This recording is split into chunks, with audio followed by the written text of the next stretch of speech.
In this video, we're going to be reviewing the Springfield 1911 Ronin in 10mm. The 10mm Ronin was first introduced late in 2020, not too far off from when I actually made this video. And my affection for the Springfield 1911s goes back to my first 1911 I actually owned, which was a Springfield all stainless GI government model way back, and it still is the most reliable 1911 I've owned to date. Now, over the years, a number of new makers and manufacturers have come on board around the 1911 space. Some of my favorites, of course, are Springfield and Ruger, based upon the value of what they provide, where they don't provide too tight of tolerances for defense, but also too low of tolerances and features where you get the base models. There's a nice in between, and that's really where I think a lot of the Springfields and the Rugers fall today and why I like them so much. So now the name Ronin is interesting. The name Ronin actually stands for a wandering samurai. So as history would have it, when a samurai's master would die, in the past the samurai was supposed to commit hara-kiri, but of course not every samurai apparently did that.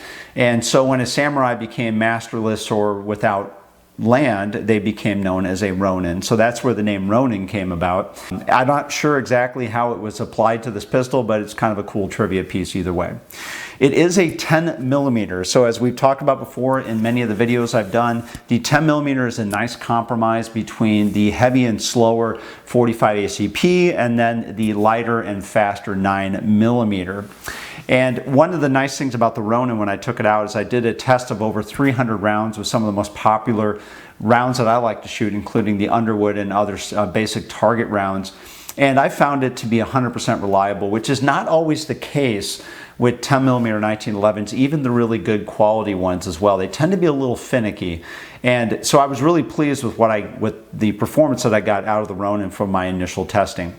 Now, looking at some of the features of the Ronin, you're going to notice that the front sight is a fiber optic sight, and then the rear sight is a tactical rack sight with two white dots. Now, the tactical rack means it has a little bit of a hook here, so you can one-handed rack either on your belt or maybe the side of a table or things of that nature. And then, of course, you can change out the fiber optics to either green or red or whatever you choose. In this case, I think it's kind of a reddish orange. These are great sights during the daylight, but if you want to do nighttime shooting where you want night sights as well, these will not work for you. They're not designed to be night sight, day sight, dual type optics, or they're purely designed for day sights. But you can quickly change these out. These are dovetailed into the slide, so you can change either or out depending upon what your preferences are. Now, looking a little bit more at the details of the pistol, first thing has to do with the slide. The slide is made of a forged carbon steel that's done with a hot salt bluing treatment. And this is something I really like in 1911, so you don't see as much anymore, is the ability to take the bluing and do a really, really nice job that you would see in a lot of the older model 1911s out there. And it really makes this stand out and makes a very attractive pistol. You're also going to notice there's front and rear cocking serrations. The edges are also a little bit more pronounced like you would see on a standard 1911. There's not a lot of dehorning that went on, so that might or might not be an issue with you, but that's usually the case in my Springfields, which I don't seem to mind. It doesn't bother me at all.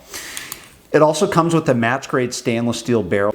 The other nice thing, and by the way, all my pistols have been safety checked before the videos were done. Another nice advantage of the pistol is it comes with a feed ramp integrated into the barrel. So traditional 1911s would have the feed ramp on the frame and then feeding into the barrel, but with this model you're going to see, and I don't know if you can see it here, the feed ramp is integral into the barrel. And this is a nice upgrade which also creates for higher reliability. This is something I also saw on the Camp Guard as well. Now, as far as the recoil system, this is a standard GI style short recoil rod, guide rod, spring, and bushing. So if you're used to the traditional John Moses browsing design, that's what this is, and that's what they incorporated here, which I like. And that's in comparison to a lot of 1911s you're going to see today, like the Kimber, where you're going to see the full-length guide rods. So some people argue that the full-length guide rods give you greater accuracy and greater guide for the spring. Quite honestly, I've not seen a difference, at least for me, on accuracy having a full-length guide rod, and I don't know where the hell else the spring's going to go either way. So I don't mind it, but I certainly don't look for it. And if it's something that's offered like here on the Ronin, with the standard way that John Moses Browning designed it, that's the way I liked it. And that's the design of the recoil system on here. Now, as far as the frame, you're going to notice the frame is a contrast. It is a forged stainless steel frame. It's got a checkered mainspring housing. It's got extended grip safety. You're also going to notice that the safety is not ambi, so it's only on the left-hand side. So if you're a right-handed shooter, this gun's going to be great for you. Personally, I don't like having ambi controls on a 1911. I just don't on these types of platforms. I'm right-handed, so to me this works perfectly. If you're a left-handed shooter, you probably won't like this. You'll either want to change or to look for a different model, depending upon what your preferences are. And then of course the front strap is smooth, and you can contrast that, for example, with a checkered front strap that you're going to see on higher end models. This costs money to do this type of checkering, which is why you don't see this all that often. Some people don't like the checkering either in the front strap. I personally do, but either way, it's not something that would keep me from buying the Ronin. It's just, you know, an added feature that's not on the Ronin. But again, it might not be that big of a deal. Some people just don't really care either way. Now, as far as the grips, one of the things you're going to notice about the grips is they're very attractive grips. These are slim laminate rose-colored wood grips. But the important thing about these are they are slim. And what that means is on standard 1911s like you see here with the Kimber, you're going to see they have 1/4-inch grip panels. Now the slim grip panels, they might not look that big of a difference when you look it through the video, but when I put on a measuring gauge here, you can see the difference. So these are the 1/4-inch panels, and you can see the gap here between what is standard and what is on the Ronin. Now, some people really like the slim grips. Personally, I like them, but I only like them on my lightweight Commander models. I do not typically prefer to have slim grips on a full-size 1911, especially something shooting with hotter loads like a 10mm.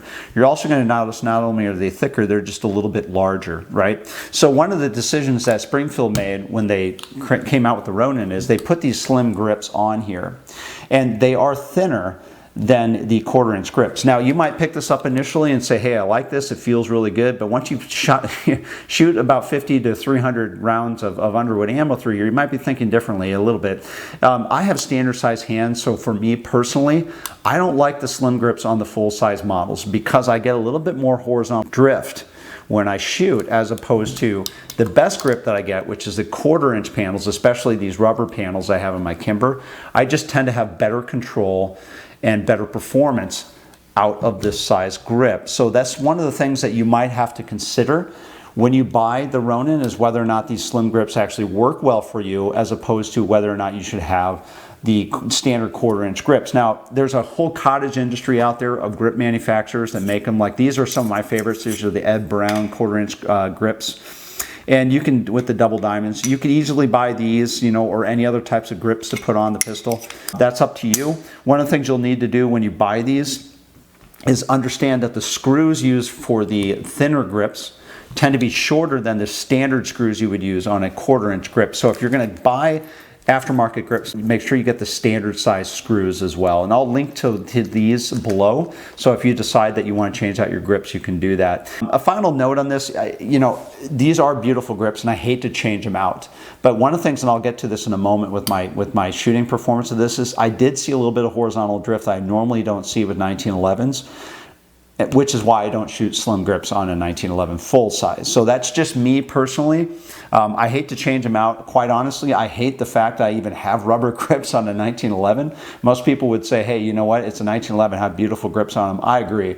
But one of the things I've noticed, and I've had this pistol, for example, for over 12 years, my Kimber, is I can shoot better with these grips on a 1911 than I can any other that I have. And even though they're not the prettiest things to look at, they just perform the best. And that's when I came to realize, when I got the Ronin, hey, you know what, here we go, the slim grips again. But it's odd that I would see them on a full-size 10mm model as opposed to maybe on a smaller Commander size model, which is usually where you see more of the slim grips. So again, it's your preference, whichever you wish to do. The final features here is the trigger. So again, we're fully safety checked on here. The trigger comes with a skeletonized 2nd generation speed trigger. So on my Lyman gauge, the trigger pull in this comes in at around 3 pounds 14 ounces, so just short of 4 pounds, which again is a good trigger pull. Now, the only challenge I had when I was initially shooting the gun was the trigger reset. It tends to be a little creepy. Normally I like the trigger reset to be a little bit smoother, but as you can see here, it just kind of is creepy on the reset. And this is something I hope will improve over time. Again, this might not be something that's an issue for you, but when you're doing target shooting, this can be something you can become very sensitive to quickly. And this is something that out of the box I just didn't really like on this trigger as much as I have other triggers out there. For example, when I was shooting the Camp Guard Kimber right out of the box, that was a great trigger. This one, again, it's a good trigger, but the reset, I'm hoping it breaks in over time, but again, the reset is a little bit creepy to me, and that's one of the things I noticed about here. Now, when you buy the Ronin, it comes only with one magazine. I think this, again, is to keep the cost down. Now, here's the good news. The magazine is actually a good quality magazine. This is the magazine I used for my testing, and again, got 300 rounds out of it, and not a problem, right? It comes with a nice base plate, well built, but you only get one. So just understand that that's going to be the case, and you're going to have to buy additional magazines. Now, the other thing about the magazine is it is rated as an 8+1 magazine. I have 9 rounds in here, and I tested it with 9 rounds, and it holds them and fed fine. So it actually is a 9-round magazine technically. Now, when you buy additional magazines, again, it's your preference. There's a number of people that make magazines out there. If you've seen my 1911 videos before, you'll know that I'm a big fan. I have been for a long time of the Wilson Combat magazines. I buy them for both my 45s as well as my 10mm. So if you need to buy additional ones, I'll link to this below as well in the comments. But I am a big fan of the Wilson Combat 10mm magazines, and the ones that I've used in my 10mm 1911s have been flawless. So if you need to buy additional magazines because you're only going to get one, that would be my preference. But again, it's up to you which ones you want to buy.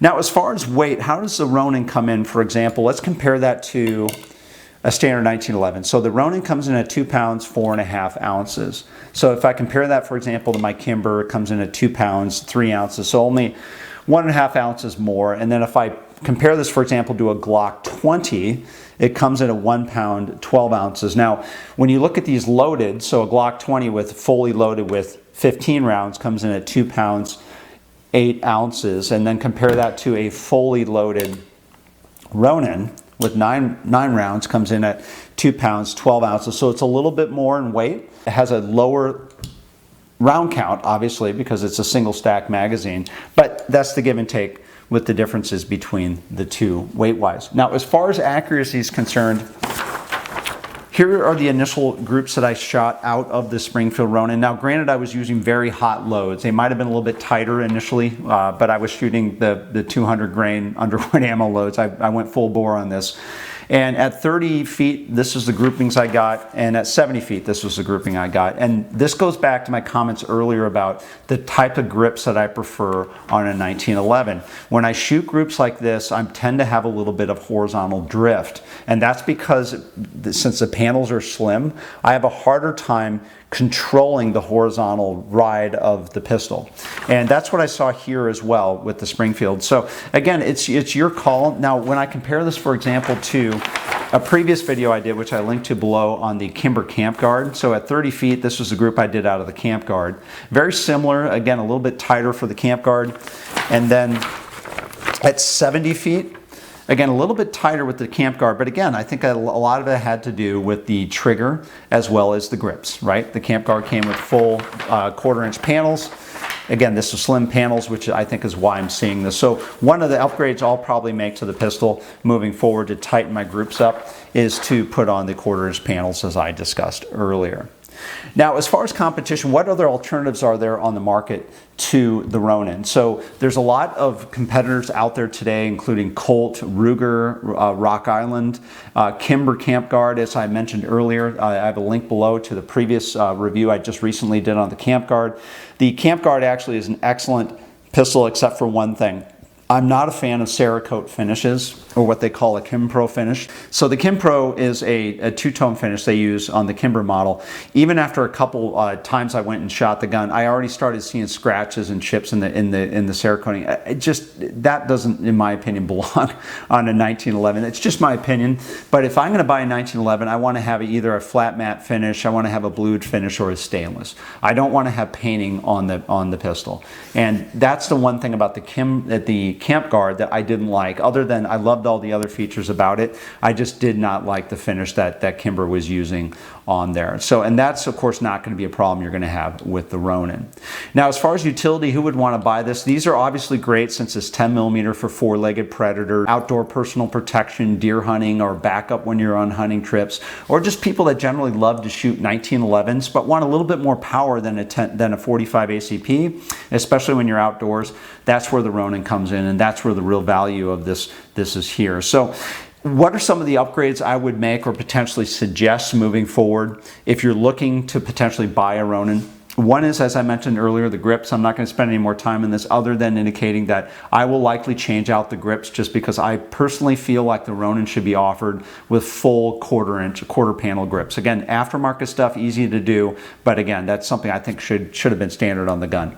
The second thing I think they should have offered is a day-night sight combination as opposed to just the fiber optics and the tactical rear. I think that would have been a nice touch. And then the final piece is I think there really should be an all stainless version of the Ronin as well, or at least something that Kimber can make similar to the Ronin. There's going to be a lot of outdoor people who shoot 10mm. Are going to want to carry these out into the wooded areas, into the backcountry, and quite honestly, they're going to want a little bit more corrosion protection that would be provided by an all stainless steel as opposed to a half stainless steel model and then a blued model on top. Again, the two-tone is beautiful. It's fun to look at. It's an attractive pistol, but there's going to be a lot of people, including myself, that would prefer to have this in an all stainless steel model. So all in all, the Ronin is a great pistol. If one of the reasons why I don't talk about pricing, by the way, is it always changes relative to market and when the videos were produced. But I will tell you, based upon the MSRP listed currently on the Springfield website for the Ronin, it is a great value for the current MSRP price, or hopefully a better price that you're going to get.